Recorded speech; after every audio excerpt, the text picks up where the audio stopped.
Batman vs Superman: Dawn of Justice opened to $166 million domestically this weekend. But what was all that craziness going on in the movie? Let's talk about it. I'm John for Dino News.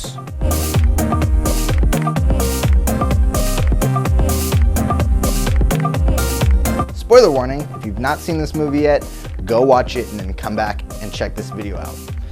Ready? Okay, here we go.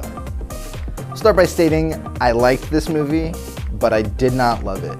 There were some fluidity issues in terms of story and some choppy editing. That's not what I'm here to talk about. I want to help you understand what we just saw, what we might expect from the future DCEU. First up, there was a quick Easter egg for a longtime Superman character, Jimmy Olsen.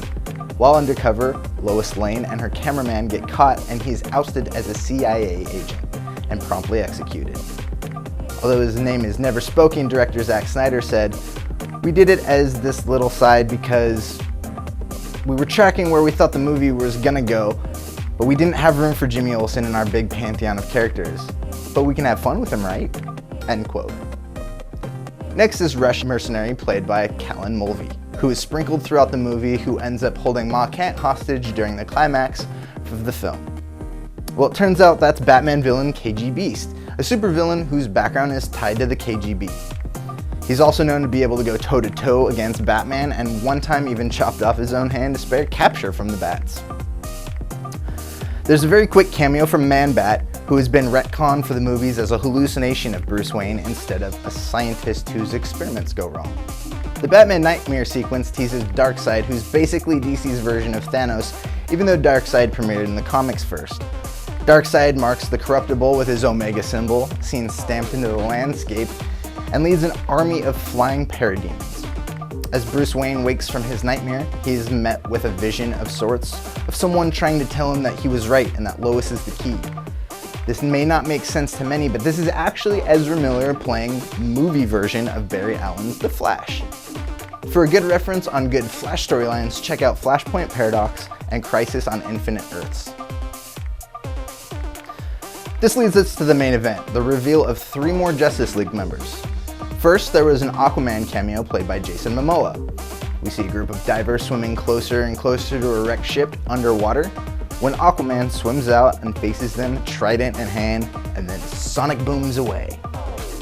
Second is surveillance footage of Ezra Miller's Flash stopping a robbery at a convenience store, seemingly without moving from where he was standing.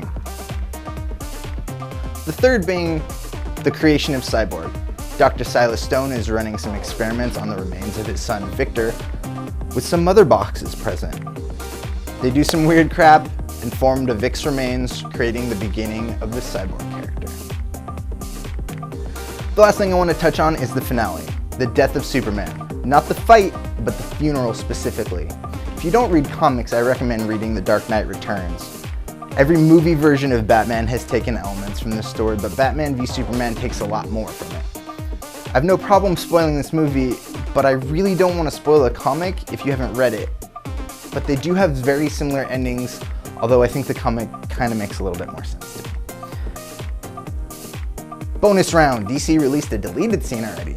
The scene takes place on a Kryptonian ship with Lex Luthor and gives us some more insight into how Luthor knows not only about alien tech, but how we can also assume this is how he knows about impending doom, which is more set up for future Justice League films. What did you think about BVS? Was there anything I missed that you still have questions about? Are you ready for Suicide Squad? Are you looking forward to that Wonder Woman movie? Write me in the comments below and don't forget to like and share this video. For Dino News, I'm John Burkhart.